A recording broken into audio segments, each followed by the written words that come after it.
আমরা সেনাবাহিনীর প্রতি আমাদের শ্রদ্ধা আছে। সেনাবাহিনী দেশের গুরুত্বপূর্ণ একটি প্রতিষ্ঠান, কিন্তু তার কাজ নয় রাজনৈতিক বিষয়ে সিদ্ধান্ত দেওয়া। তার কাজ দেশের প্রতিরক্ষা, দেশের নিরাপত্তা নিশ্চিত করা এবং ক্রাইসিস মোমেন্টে তারা এখন রাস্তায় আছে আইন শৃঙ্খলার বিষয়টি দেখতেছে। এখন আসলে সবার আগে প্রয়োজন একটা স্থিতিশীলতা। সরকারের এবং ডক্টর মোহাম্মদ ইউনূসের পক্ষের সাথে কথা বলে একটা স্থিতিশীল জায়গায় যাওয়া এবং সকল রাজনৈতিক দলের সরকারের প্রতি সেই সহযোগিতা যে মনোভাব সেটা ব্যক্ত করা। জাতীয় নাগরিক পার্টি এনসিপির আহ্বায়ক নাহিদ ইসলাম বলেছেন, নির্বাচন কমিশন পুনর্গঠন করেই স্থানীয় সরকার নির্বাচনের দিকে যাওয়া উচিত। শনিবার 24 মে রাজধানীর বাংলা মোটরে এনসিপির অস্থায়ী কার্যালয়ে এক সংবাদ সম্মেলনে তিনি এসব কথা বলেন। কমিশন পুনর্গঠন করেই স্থানীয় সরকার নির্বাচনের দিকে যাওয়া উচিত। আর ডিসেম্বর থেকে জুন যেই টাইম ফ্রেম দেওয়া হয়েছে জাতীয় নির্বাচনের জন্য প্রধান উপদেষ্টার পক্ষ থেকে, আমরা তো সেটা সমর্থন করেছি। আমরা বলছি যে তার আগেই যে জুলাই ঘোষণাপত্র, বিচার সংস্কার এগুলার নিশ্চিত করে আমরা জাতীয় নির্বাচনের দিকে যেতে পারি।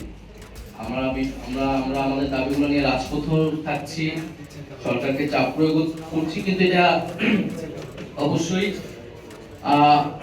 দেশের স্বার্থে, জনগণের স্বার্থে এবং সরকারকে কোনো ধরনের কাজে বাধাগ্রস্ততা আমরা করছি না। ফলে আমরা চাবো যে কোনো পক্ষই সরকারের কাজে বাধা হয়ে না দাঁড়াক, সরকারের সমালোচনা করুক, সহযোগিতা করুক এবং সরকারও তার যে কাজের গতি বৃদ্ধি করুক, জনগণের সামনে আরো স্পষ্ট করুক তার কাজের গতি থাকুক।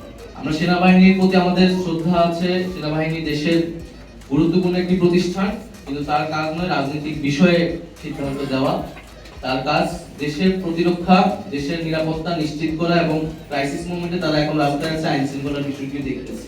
5 আগস্ট যদি আমাদের সংবাদ সম্মেলন দেখেন, বৈষম্য বিরোধী ছাত্র আন্দোলনে আমরা কিন্তু বারবার এটা স্পষ্ট করেছি যে গণ অভ্যুত্থানের সমর্থনে জনগণের পক্ষে সরকার হতে হবে, যারা গণতন্ত্র এবং সংস্কার নিশ্চিত করবে। সংবাদ সম্মেলনে করিডোর নিয়ে কথা বলেন জাতীয় নাগরিক পার্টির সদস্য সচিব তার হোসেন। জাতীয় নাগরিক পার্টি এনসিপির পক্ষ থেকে আমরা স্পষ্ট বক্তব্য আগে দিয়েছি, আজকে আমরা একই কথা ব্যক্ত করছি যে রিলিজ করিডোর হোক, হিউম্যানিটেরিয়ান করিডোর হোক, যে সিদ্ধান্তের দিকে সরকার অগ্রসর হতে চাক না কেন, সে ব্যাপারে যেন জনগণের মধ্যে এবং রাজনৈতিক দলগুলোর সাথে কোনো ধরনের ধোঁয়াশা না থাকে। করিডোর ইস্যুতে সরকারের তরফ থেকে আমরা দুই ধরনের বক্তব্য শুনেছি, যেটা স্পষ্টতই একটা ধোঁয়াশার জায়গা তৈরি করেছে। পরবর্তীতে সরকারের তরফ থেকে পরিষ্কার করা হয়েছে যে করিডোর নয়, সেখানে ত্রাণ আদান প্রদানের ব্যাপার হতে পারে।